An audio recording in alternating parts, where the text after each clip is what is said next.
All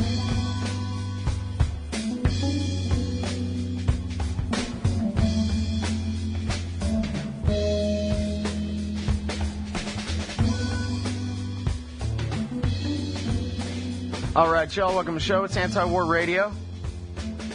I'm your host, Scott Horton, and we got a good show lined up for you today. Will Grigg's going to be here. Larry Seams from the ACLU will be here to talk about tortured documents. We're going to start now with my friend and my favorite reporter, Gareth Porter. He writes for Interpress Service, that's ipsnews.net, and we republish every bit of it at antiwar.com, original.antiwar.com/Porter. Welcome back to the show, Gareth. How's it going? It's going well. Thanks, Scott. Thanks for having me back again. Well, I appreciate you joining us here. So, your new article says, switch to Petraeus betrays Afghan policy crisis. I guess everybody knows that Michael Hastings, friend of the show, published a piece in the Rolling Stone that led to the firing/resignation. I'm not sure exactly how they technically pulled it off. I guess obviously Obama asked for his resignation. And then General Petraeus, the commander of CENTCOM, which I think is all the land between Morocco and India, was demoted to back down to level of combatant commander in charge of the one war in Afghanistan. You take it from there. Well, this is of course a huge development in the history of this war and of U.S. policy, because of Petraeus's prestige and the history of having salvaged the Iraq War in a political sense, at the very least, in 2007, 2008. And so what we have here is a kind of, on the surface at least, a repeat of what happened in the Bush administration when you had a war that was suffering from political meltdown, that is, the meltdown of political support among the political elite and the national security elite. Petraeus sort of came in and seemed to walk on water as far as the national news media were concerned. Now, I think that what's happening in this case is, despite the superficial appearance of similarity, you're going to have a very different narrative emerging from this situation in Afghanistan. I mean, that's my prediction based on work that I've been doing on Petraeus and his command in Iraq. The fact that he came into Iraq. I mean, let me just begin with what I think is a signal fact about Petraeus that very few people know. When he agreed to take the command in Iraq in late 2006, he had no intention of going down in flames, or going down with a ship, perhaps is a better way to put it, in Iraq. And he was very skeptical that this could work, that he could succeed even with 30,000 more troops in quelling the violence between Sunni and Shia, and as well as taking control over both the Sunni and Shia insurgencies, which was, a pretty tall order, let's face it. He gave the chances of success as considerably less than 50%, I can tell you, based on what people who worked closely with him have said. And he told his staff, when he assembled them in early 2007 in Baghdad, that should this not work, the only option would be to go to Congress and say, it's not working, we're going to have to withdraw. So the point about Petraeus that people need to understand is that he is, first of all, a political operator who is thinking about his own future more than anything else, before anything else. And when he he wants to be the president. Well, I don't know if he wants to be president or not. That's possible. I have some doubts about that, but who knows? I mean, what his view of the future is. But in any case, he clearly wants to be seen as the top dog in the military, and he is at this moment atop the military hierarchy in terms of political prestige and power, and he intends to enhance that by going into Afghanistan. And there's no doubt in my mind that he expects that he's going to have to make some adjustments in the policy. He's going to have to work with Obama to adjust the expectations of what can be accomplished militarily in Afghanistan as part of this deal. That's exactly what he did in Iraq, although people are not aware of that. So the major theme that I want to lay out and to do so even more clearly than I think I did in my article, is that there's a big gap between the public posture of the administration as well as Petraeus about Afghanistan and what their real thinking is and what their real plans are at this point. So what you're telling me then is that when Obama says, listen, we're getting rid of McChrystal, we are not changing the policy, and that's what putting Petraeus in charge here means and all that. When he says that, the real case is that Obama's putting Petraeus in there because he thinks that if it comes down to it, Petraeus will be willing to tell the Congress, look, we got to get out of there, and it's not because Obama says so, it's because I say so. I would say the answer is yes. Of course, I think the wording is going to be very, very different, but in essence, that is correct. I mean, in other words, he's going to be saying, we've got to get out of here. He's going to be putting it in terms of a set of concepts that will be much more acceptable to the public and to the military. Right, like we could do it, but it would take 1 million men in 40 years. That's right. I mean, it's not feasible for the United States to prevail in Afghanistan in the sense of gaining control over the Taliban, and he knows it. Even I think McChrystal, in some sense, knew that. But that's not an acceptable message to lay out in the sharpest terms. What I think Petraeus is capable of doing is presenting it in a narrative that will be acceptable to the public. Well, look, I mean, at least to my eyes, he failed completely in Iraq. All he succeeded in doing was adding time to that Washington clock and saying, well, we have to stay a little bit longer.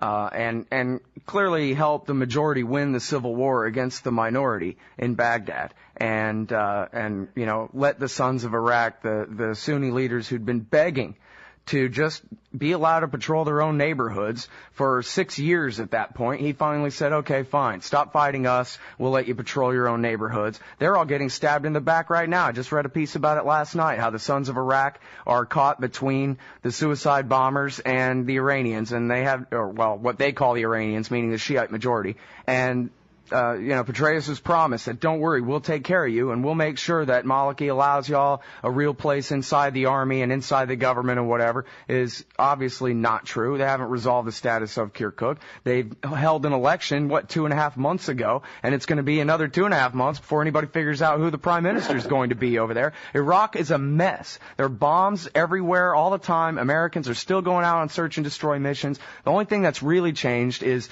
the Civil War part ended, the major part of the Civil War, and the news coverage ended. And now every single article about General Petraeus says, well, sailing on his wonderful victory in Iraq that I guess we just all know exists, right? They never have to prove this assertion at all. Just refer to the slogan, the surge worked. And because Petraeus was so successful in Iraq, he's going to be our guy in Afghanistan now. Well, there are two levels in which I'd like to address that. The broader level. Well, you're going to get one before the bumper music starts playing. Okay. The more important level is this is a perfect example of what Gramsci called ideological hegemony, which the U.S. military has achieved in spades in this country. Yeah, absolutely. In other words, military intelligence defines the terms of the debate, and everybody stays within those lines. Chomsky's propaganda model, only even more militarist than before. But I want to say something more specific about it when we come back. Okay, great. Everybody, it's Dr. Gareth Porter, original.antiwar.com/Porter. And we'll be right back on Anti-War Radio after this.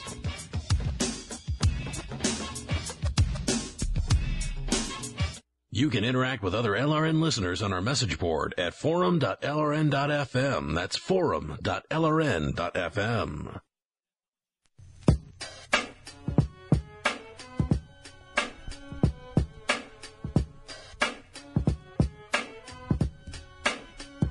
All right, y'all, welcome back to the show. Anti-War Radio. I'm your host, Scott Horton, and I'm talking with Gareth Porter, original.antiwar.com/Porter. His most recent article is called Switch to Petraeus, Betrays Afghan Policy Crisis. And when we went out to break, I had set it up that, at least in my view, I think Petraeus failed in Iraq. All he succeeded in doing was getting you to memorize the slogan, the surge worked. And then Dr. Porter was going to comment on that when the bumper music started playing. Go ahead, Doc.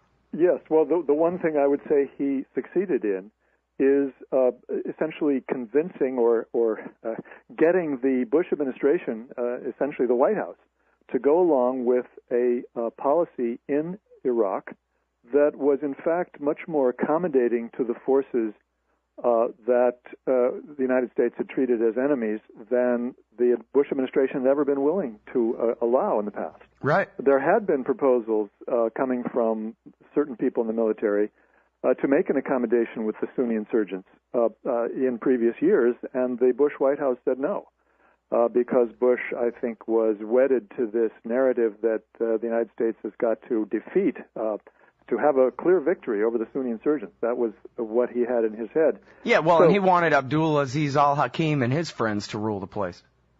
Well, I don't think he was so much pro-Shia as he was anti-Sunni. I mean, that was his particular hang-up. But I think, the point about Petraeus is that he was in a position of managing the White House. And I've actually heard people who worked for Petraeus put it in those terms, that he had to manage a president and a vice president, of course, even more so, who were much more hawkish about the use of military force than he was, and he was more realistic.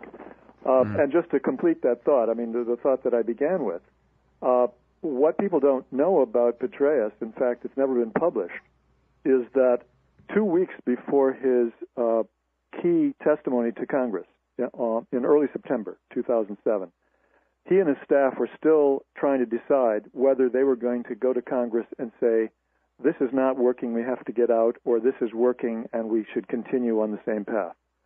And it was only in the final 2 weeks that they thought they'd come up with some statistics that they could put together to show progress. And in fact, he went before Congress and said, yes, this is working. And the rest is history. But and his major victory really was telling the troops, okay, just get back to your bases. No more IED lottery. You don't have to drive around waiting to get blown up anymore. And that was, hey, no more raids all day, no more insurgency. Well, I mean, that's part of it, of course. But I think, he just caught a lucky break, which you've alluded to, which was the decline of attacks within the capital, within Baghdad, which then allowed him to say that, we're on the right track. But I'm just pointing out that it was that close to Petraeus actually telling Congress and the American people that this is not working, we're going to have to get out. All right. Now, I'm sure you probably saw this thing in the Washington Post saying that if we negotiate our way out of Afghanistan, it might look a lot like Lebanon. It might even be doable. I think he even says in there, this guy, I forget who it was that wrote it, it's in the Washington Post, though, that maybe we'll even give the Taliban Kabul. Yeah, this is interesting. This is somebody from the U.S. Institute of Peace, Daniel Serwer, who wrote this piece, which is, very sort of objective, non-ideological, basically not taking any position one way or another about whether this is good or bad, but just saying this is what could be done. This is, in my view, just one signal, one straw in the wind about some of the thinking that's going on in Washington.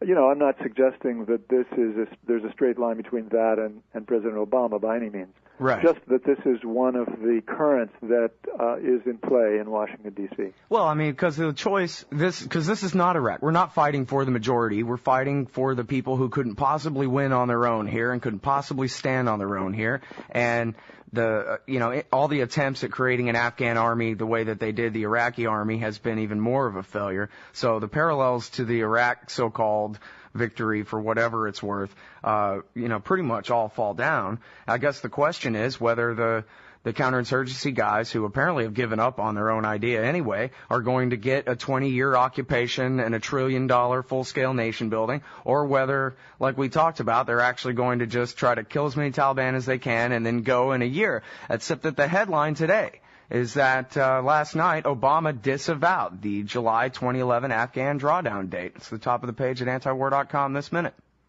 Well, I think what's going to happen is not, it's not that they're going to get out fast. Certainly, they're not going to get out fast before a negotiated settlement. And what I think Obama is going to be looking for is to be in a position of telling the American people we are negotiating a way out, an exit strategy. So I think he wants to be able to be sitting down with or claiming to have somebody sitting down with or talking to the Taliban before he goes into the 2012 presidential election. I think that's been his idea all along.